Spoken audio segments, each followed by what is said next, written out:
You are listening to Single Serves. My name is Arno Martire and I am your host. Single Serves is a podcast dealing with design, architecture, business, and city building in which I interview an expert on a specific subject matter. Together, we dive into that topic and challenge conventional thinking in a thought-provoking conversation.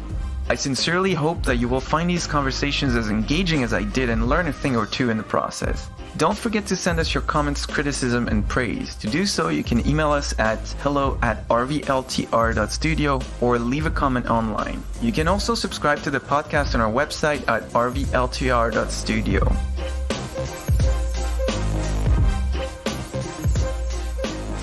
Chris Spoke is the founder and CEO of August, a Toronto-based agency that designs and builds digital products. He's also the founder of Skyline, a weekly newsletter that tracks Toronto's growth and development, and a fierce advocate for smart, future-proof city building. Chris and I connected over a shared interest in city building, especially as it relates to the political hot potato issue of the missing middle. Here's our conversation. So thank you very much, Chris, for being on the show. I've been anticipating this chat for a long time. Yeah, thanks for having me. So let's start with a really hard question. And can you tell us who you are and what you do in your own words in 3 sentences or less? Yeah, so I'll make good use of each of these 3 sentences. I do 2 things. So the first thing I do is I run this product studio that designs and builds digital products. And that keeps me pretty busy day to day. And then other than that, I have this interest, this passion in cities, in urbanism, in land use planning, in real estate development. So I dabble as far as advocacy goes, political advocacy, and a little bit as an investor. That might have been more than 3 sentences. Nobody's going to count. So why would someone like you be interested in urban issues and the missing middle specifically? Yeah, I think I came to this interest by first just being like a happy and proud Torontonian. I really like the city.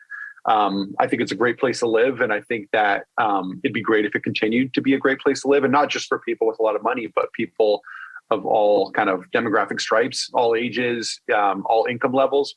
And I think we've been seeing this trend over the last 5 years, especially. It's been accelerated at least, where it's becoming more and more expensive, which means that a lot of people are either moving out of the city to city suburbs or moving to whole like other metropolitan regions altogether. So being interested in Toronto, wanting to see its continued success and appeal, especially to young people and people who are working on cool things, it took me down this rabbit hole of trying to understand why our housing was so expensive, which ultimately led me to this place, this kind of like YIMBY place, where people spend a lot of time focusing on the relationship between land use rules, basically what the city allows to be built, and housing supply, and ultimately prices and affordability. And that's how I got here.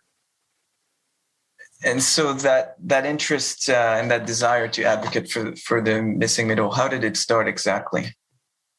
Yeah, well, the missing middle specifically, I would say, having gone down this path of trying to understand how it is that the city regulates land use and how it allows for housing development to, in theory, keep up with our population growth. Although we could talk about how it's not doing that at all, and that's why we're seeing rising prices.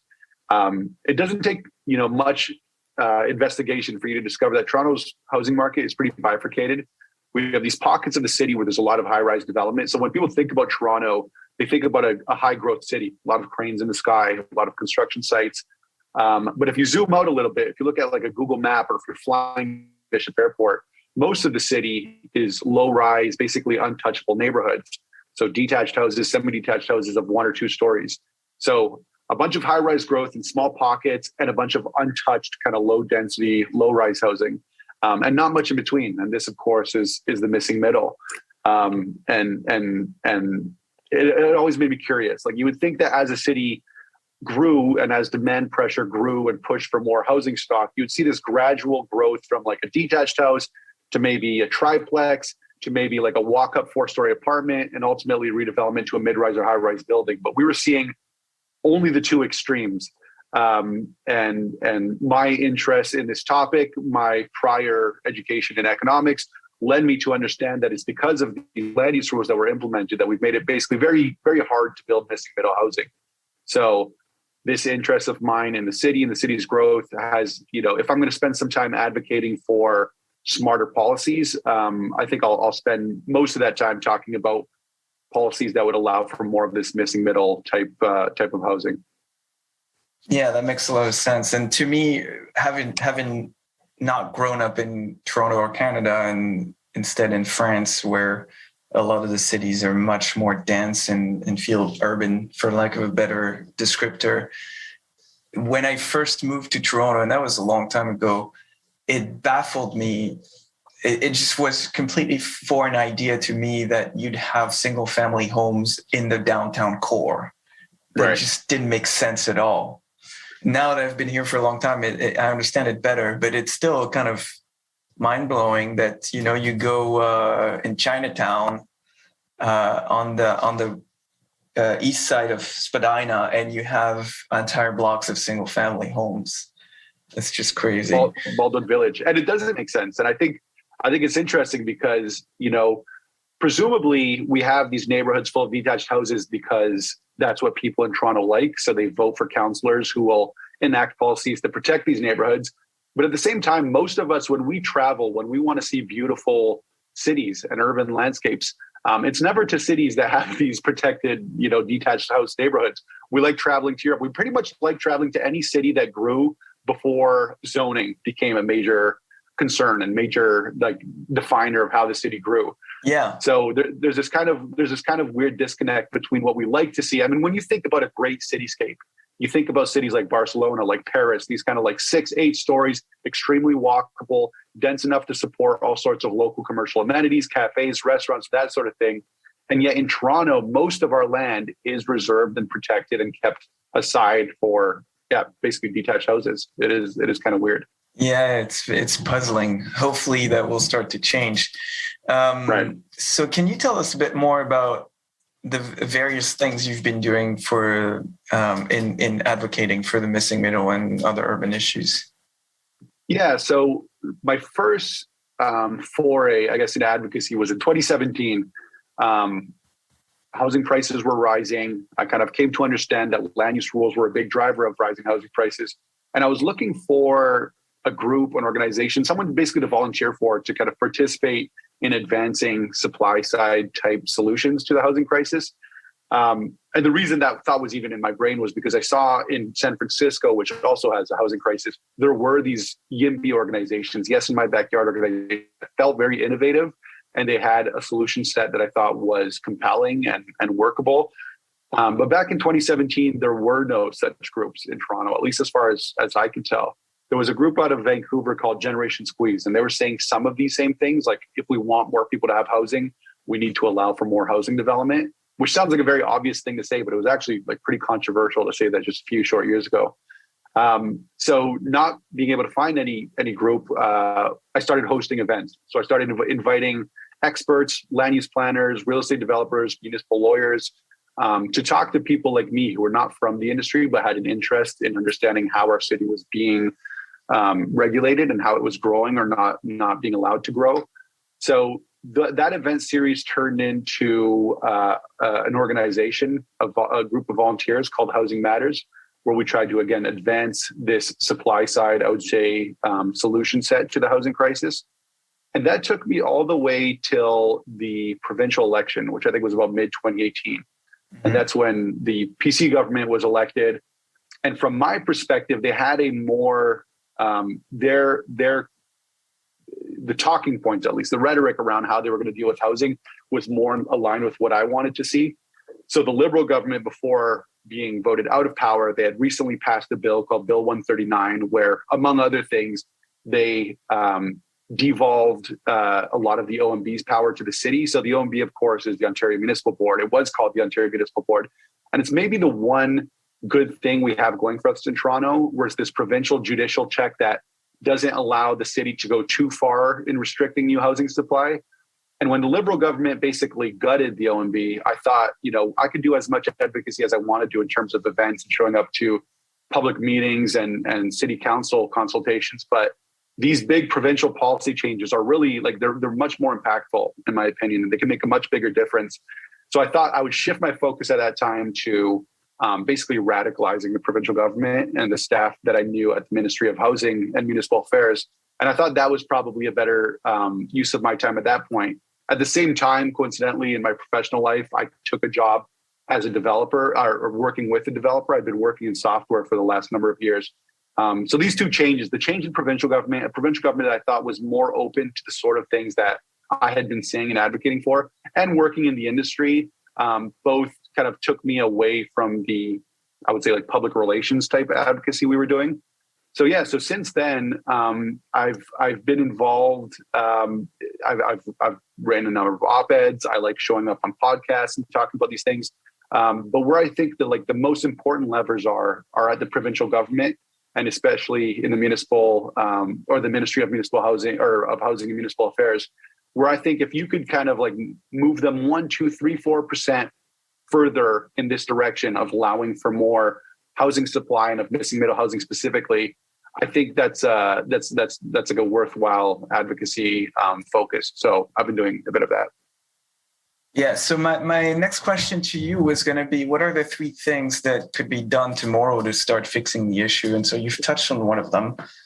So you can answer that question if you want, but there's a follow-up question to that is why none of the politicians are doing what I think they should be doing in easing up the zoning and the restrictions to allow supply of housing to flow into the market as it's needed. Yeah, I mean, it's a great question. I'll take the first one on first because very recently the province announced the creation of a housing affordability task force and basically said like these task force members, they basically sent them off with a mandate to come back with a bunch of ideas for what they could do to help address this problem. So I know some of the members on the task force, and I think a lot about, I think in broad strokes, we've been saying things like relax zoning to allow for more housing types, including missing middle housing. But this task force and this mandate gave me an excuse to think about it a little bit more specifically, like what specific policy changes I would like to see. And I wrote an op-ed that I then sent to the task force and I sent to my friends at the province to see if any of the ideas might get traction. But I have a few ideas, so let me run a few of them by you. So there are a few things that I think the province could do and should do that would not cause a lot of controversy, and some that would cause controversy. So I think the ones that don't cause a lot of controversy, maybe you could do those right away. You don't need to wait for an election. So the ones I had in that bucket were, one, it'd be great to see. So right now in the city of Toronto, if you propose a building that has more than 4 units, you trigger a site plan approval process, which is a much more involved process than simply applying for building permits and beginning construction. So if it's 4 units or less, you don't need to go through site plan control. If it's 5 units and more, you do. Even if it's within the permitted zoning allowances. Correct. Yeah. So even if you're so site plan control is kind of like secondary to zoning. So zoning, I'll save zoning for like my controversial set of changes, which maybe they don't want to do 6 months ahead of an election, but they can do after that. So the 3 things I have pre-election are, 1, raise that threshold. So maybe it should be like 15 units. If it's 15 units or less, there's no site plan control. You can go straight from any sort of zoning things you need to do, whether it's a full rezoning or variances at the Committee of Adjustment. You do that, and then you go straight to permits. No site plan control. So that's number 1. That's one thing I think they should do. The second thing I think they should do is amend or update the Condominium Act to make it easier to do small scale condos. So in Vancouver, for example, it's very common to see duplexes, triplexes that are ownership units condominiumized as a strata, whereas in Toronto, it's very rare. These are typically just owned by a property manager or a landlord and rented out. And that's because it's much harder for us to create condo corporations so that like nobody does it at the small scale. So proposal number 2 is make it easier to have small scale condo, and then we could facilitate more missing middle scale condo. And then the third thing, you being trained as an architect, I'm interested in your thoughts on this, but there's been some discussion in some corners of like the architecture profession around allowing for slightly larger buildings that only have 1 exit. So right now in Toronto, if you build anything above 2 stories, you need 2 exits, 2 egresses, which means 2 staircases that are disconnected. And if you're building at the missing middle scale, these are often very tight infill sites. Yeah. It could be like a blocker to building what you want to build because there's not enough sellable or leasable square footage. So it just kills the project at all. And there was a great architect, I forget his name, but he released a paper as part of, I think, his master's studies that showed that it basically did a cross-country comparison where Toronto has the lowest, or Canada has the lowest threshold for a 2-exit requirement. In the US, you don't need 2 exits till you get above 5 stories. And most European countries, it's even further than that. So I think if we were to allow... In France, you can have apartment buildings of like 8, 10, even 12 stories. There's only one staircase. Yeah. And if you're building like a high-rise building, this is not a big deal because you're going to have all your points of egress anywhere. It's fine. If you're building a 4-story, fourplex, again, having a 2-exit requirement could be a deal breaker in terms of making the numbers work and making it a feasible project. Yeah. So I think that's an Ontario building code change that most people wouldn't even notice because it's very in the weeds. It's very wonky. The Ontario Architects Association, OAA, has actually come out in favor of this idea. So I think if the province were to enact it, they could show support amongst the relevant professionals. So that's the third idea. And then the controversial set of ideas, again, to answer your question about what the province should do, is zoning reform. So right now, in our official plan, most of Toronto's land is covered by the neighborhood's land use designation. And the language is that any new development must reflect and reinforce the existing physical character. And I think that that's not a policy that encourages any sort of dynamism or growth, but actually stagnation. Like they call it stability, but it's really stagnation. So I think the province needs to either force the city or just kind of like step in instead of the city and update the official plan to allow for at minimum missing middle housing across the city. So I'll pause there to get your reaction, and then I'll share some thoughts on why I think they haven't done this yet. Well, I'm going to try to remain polite, but the last point you suggested is great because the neighborhood character is such a catch-all term that can mean anything and everything. Yeah. And frankly, most Toronto neighborhoods have no character anyway. So it's like it's an excuse. It's a very good catch-all excuse for NIMBYism and stopping the proper reforms to happen. But I think those are great ideas. I mean, I'm not a practicing architect, and I can't pretty much say that I've never practiced after school. I practiced for a very brief time, so we're going to say that doesn't count. But sure. Those make sense. Like you go to any European city and they build mid-rise buildings with one exit, one elevator, one staircase. And there's clever ways of dealing with the 2 egress option. I remember I lived in a building in Chicago that had scissor staircases. So they're basically 2 staircases that are wrapped around each other. So it only takes the footprint of one staircase, but you have your 2 egresses. Right. So there's ways to deal with that. That doesn't work for small buildings, but for larger ones, it works well. And then, the follow-up question, and I kind of touched on that earlier, but is why no one wants to do anything of significance, or at least not on the surface? Like, why isn't the mayor of Toronto, who's supposedly the champion of everyone and wants to build a great city, not tackling such a low-hanging fruit and doing something about it? Yeah, I mean, I think the sad truth is that we have the planning regime that we have because voters, by and large, want it.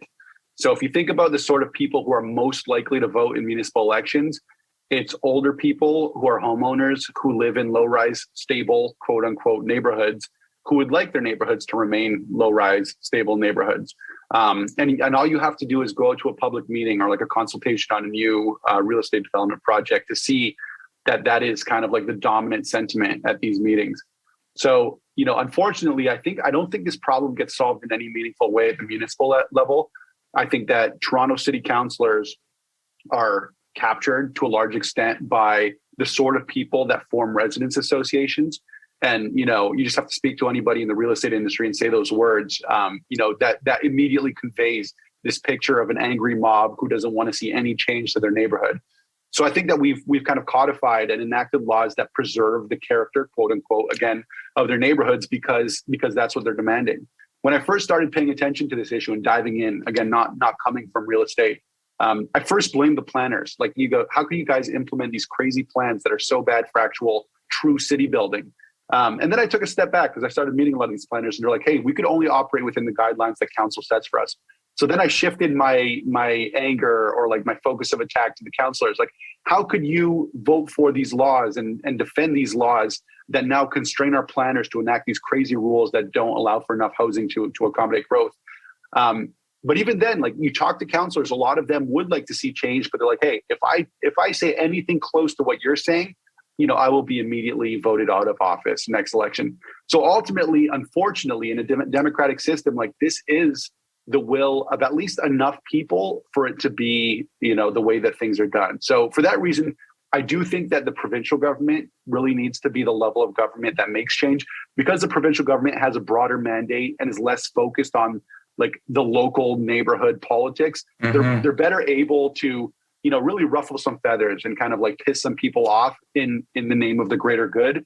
So that's why since 2018, I've shifted most of my focus in terms of political advocacy to the province. And it's like, look, if you're willing to kind of bulldoze in 2018 and say council was supposed to be 47 seats, now it's 25, like, use that same bold action to say, hey, we used to have stable neighborhoods protected. Now we're allowing for missing middle housing. And the only thing I could say in terms of why they haven't done that yet, I think there's a little bit of failure of imagination. So I think a lot of these politicians and a lot of these staffers who aren't from Toronto, they're not from the industry, they just don't really understand the details of land use planning in Toronto and how bad it really is. And then failure of nerve, like, politicians, they like being liked. And I think that could sometimes be a curse, where sometimes you have to do things where the residents association, the NIMBYs will come out against you and say bad things about you, but you're doing the right thing for everybody else, let's say for younger people or new immigrants or the future more broadly. Yeah. One of the things that pisses me the off the most is because I'm an immigrant. So I am one of those people who came here to make my life here, whatever. No one's advocating for the future of the city. The people that are going to come here in the next 20, 30 years and are going to make the city, or that are going to be the working hands that are going to make it function. And frankly, all those older people that are NIMBYs right now are going to be gone anyway. And so while you were talking, I had this crazy idea that I think Toronto City Council should have a handful of councillors that are not representing any ward, but representing future residents, Yeah. I love that idea. Yeah. You elect a few people and you figure out how to do that. And their mandate is to advocate for the people that aren't here yet, but are coming in the future. Because that's the thing that's missing. There's no foresight. There's no future thinking. It's all about the present and preserving the past. And I think that's a very short-sighted view of how to deal with that issue.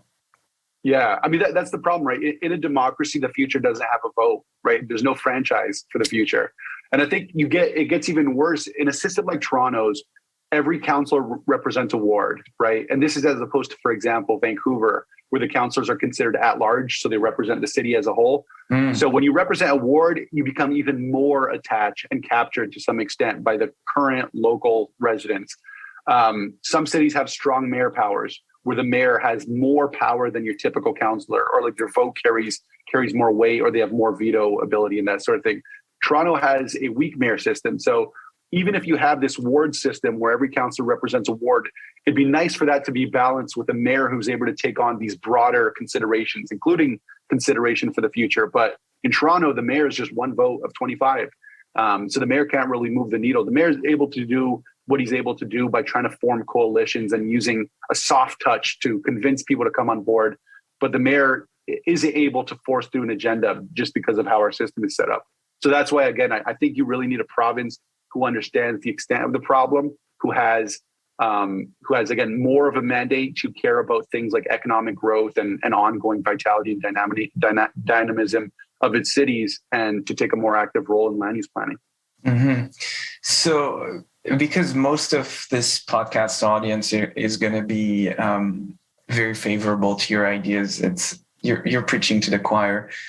Yeah. What could you tell them of things, specific actions they could take to advocate for those issues we've been talking about, either at all or more than they're already doing, and things that are more likely to have an effect in the short term? Yeah, so I will say that since 2017, despite everything I just said about the city being somewhat of a lost cause, you are actually seeing more, at least, good talk from councillors than you would have 3 or 4 years ago. So like two councillors that come to mind, Brad Bradford, Anna Bilau, they both explicitly say they support more missing middle housing types in neighborhoods. This is something that 4 years ago, nobody was saying. And I think the reason why they're saying it and why they're able to say it is because there has been a little bit of a grassroots movement to push for more of these ideas. So what I would recommend to the audience is the first thing I would say is there's a group called More Neighbors Toronto. It is Toronto's YIMBY group. Yes, in my backyard group. It's kind of like a counterweight to the NIMBY politics of residents associations.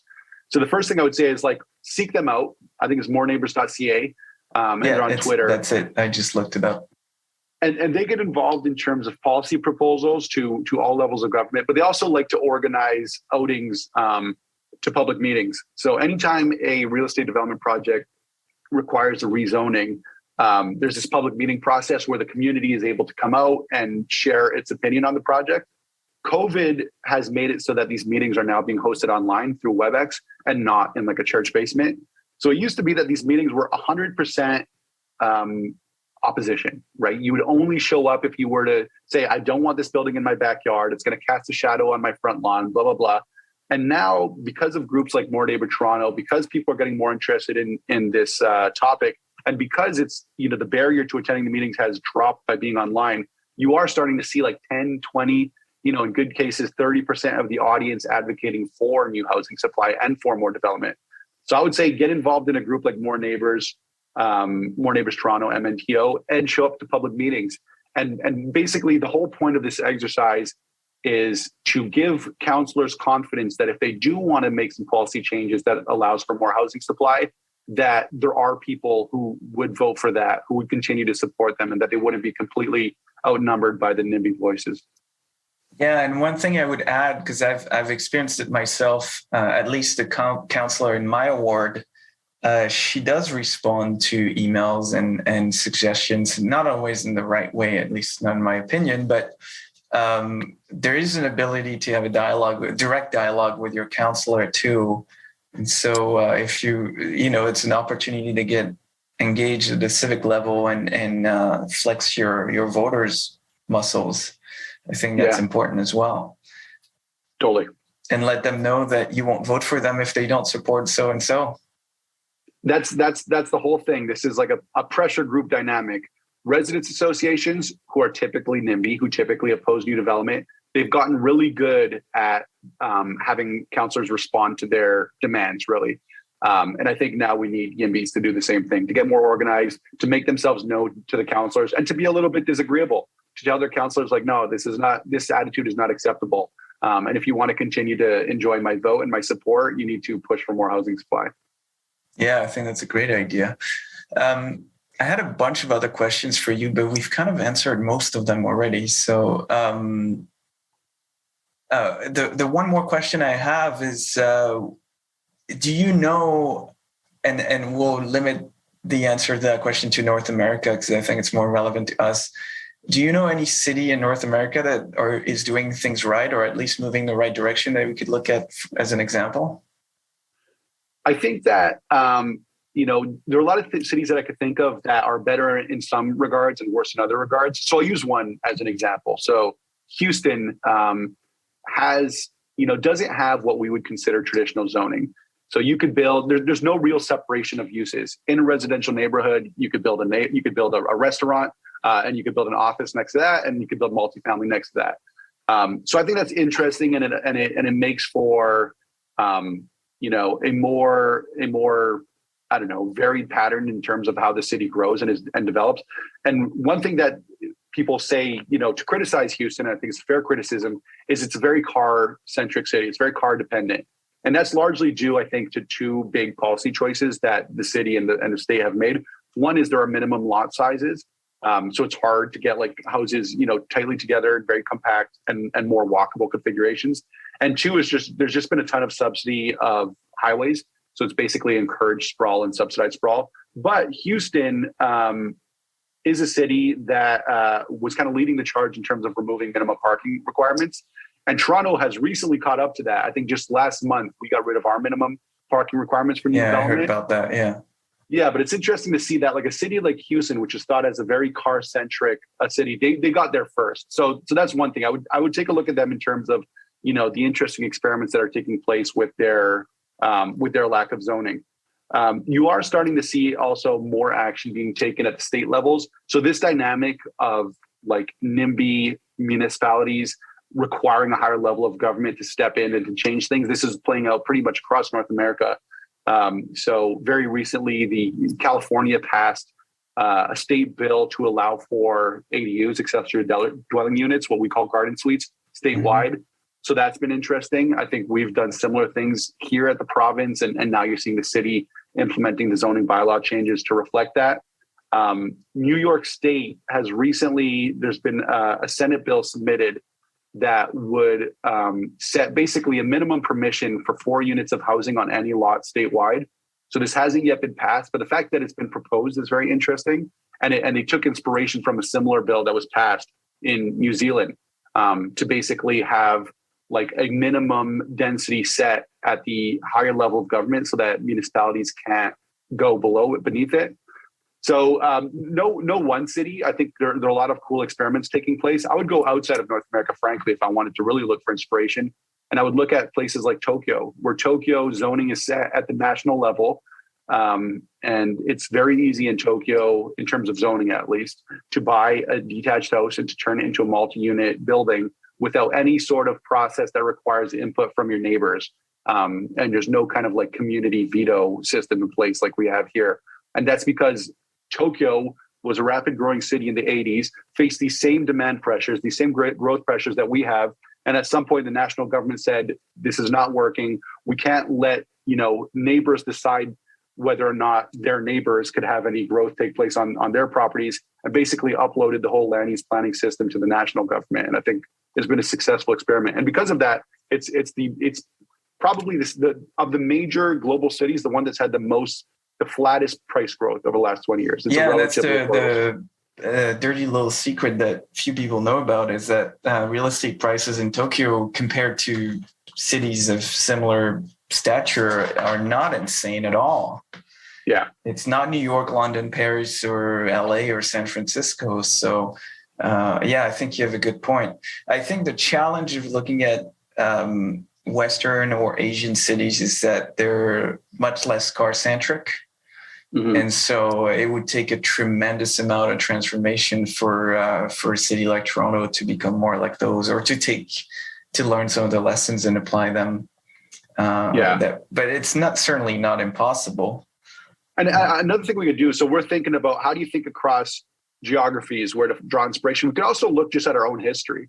Right? It wasn't that long ago that we allowed for missing middle housing across all old Toronto neighborhoods. If you go up and down Palmerston, you'll see a detached house next to a 4-story walk-up apartment with 24 units, and that used to be just allowed as of right. For some reason, we've made that illegal. So I think there are good inspirations to be found in other cities, but also just looking in our own history when it was legal to build these housing types, which we still find very kind of attractive and compelling and affordable and all these other things. Like, let's just go back to how we used to do some of these things. And a lot of those buildings that were built in the 50s and 60s are very elegant. Like they're really good. I've been to a few and they're really good. And and because of that, people like flock to these neighborhoods. They like how it feels. They like how it looks. Let's do it. Let's do it again. Yeah. So I guess my last question to you is, if you were elected mayor, let's say if you were elected premier tomorrow, what would you do? What are the first things you would do to change that? You personally.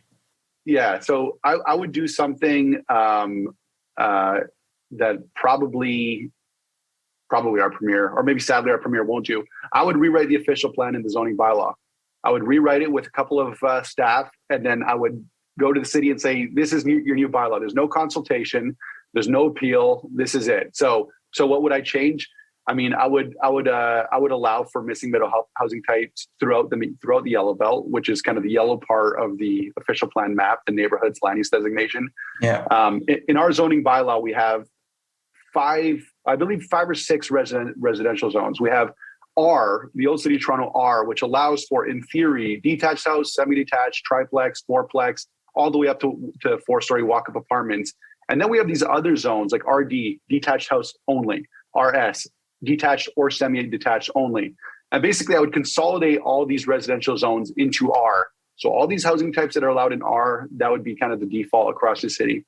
I would also expand the mixed use areas in the official plan or commercial residential CR in the zoning bylaw. So we could have more like corner stores in our neighborhoods and that sort of thing. And I would basically just kind of like take these documents that every time they change, they only grow in volume. They only increase in length. And I would chop them by 80%. And it'll just be a lot easier to build a lot more stuff in a way that reflects kind of like market feedback loops, not just, what some planner in some windowless office thinks that we could handle. Mm-hmm. Oh, here's another question just popped up in my head. Because I think it's a critical question that few people address. What's your take on development charges? Yeah, so development charges, the philosophy is that growth should pay for growth, right? So if I build a new building, I need to charge somewhere between $25,000 to $50,000 per unit to build more parks, more pools, more whatever. I'm of two minds. So on one end, I think that it's not really fair. It's basically taking the cost of new public infrastructure and putting it on the backs only of new residents. And basically, if you live in a detached house, you'll get a new park, you'll get a new community center, and you have to contribute nothing to its construction, right? It's all the new units that are paying for it. So I think it's bad for that reason. On the other hand, because our politics is so captured by NIMBYs, I think it's kind of good to have a way to basically bribe your counselor to be a little bit more lenient. So counselors might want to really fight your project, but you'll say, hey, we're going to appeal this to the province if you fight us. So why don't you not fight us? And we're just going to give you a bunch of money to do great things that you could then use as it's kind of like you can go back to your constituents and say that you got this as a bounty from us.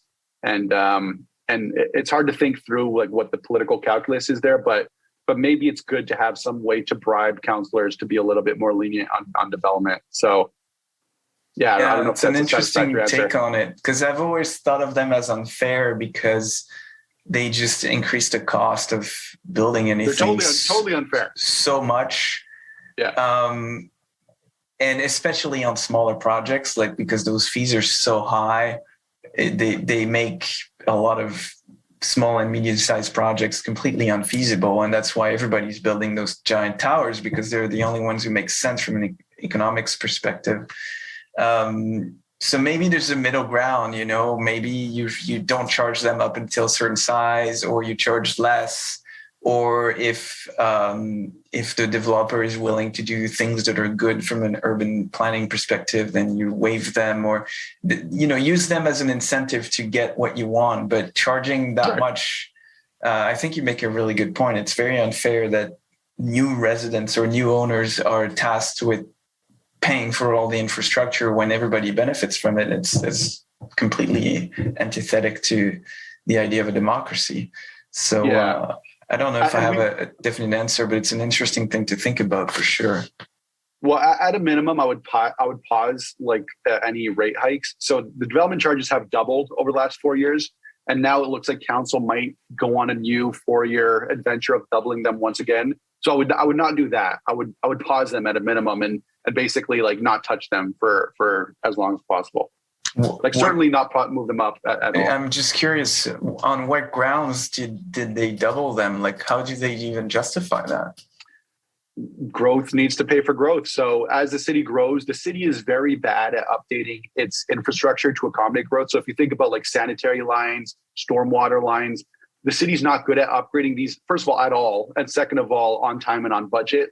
Western governments generally, this is a whole other topic, are very bad at building things. So, the way that they get around, their inability to do things effectively, they just raise more money from development. And over the last 4 years, if you look at the rates and the development charges, there's a City of Toronto development charges page, they've doubled over the last 4 years. And now we've wrapped up this cycle of doubling, and now there's discussion in committee and in council to start on another 4-year doubling cycle. That's crazy. Which is crazy. Because Yeah. anyone with half a brain would realize that that's a direct impact on housing affordability.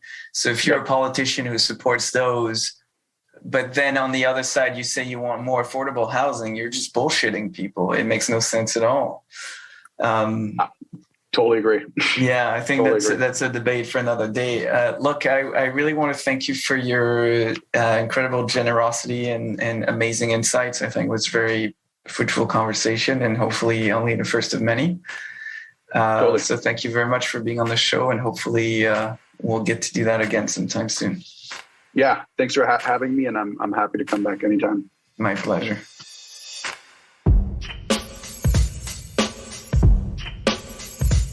Hey, Arno here. I hope you've enjoyed this episode and that you'll come back for more. Please share with your friends and colleagues, and remember to subscribe on our website at rvltr.studio. Until next time, ciao.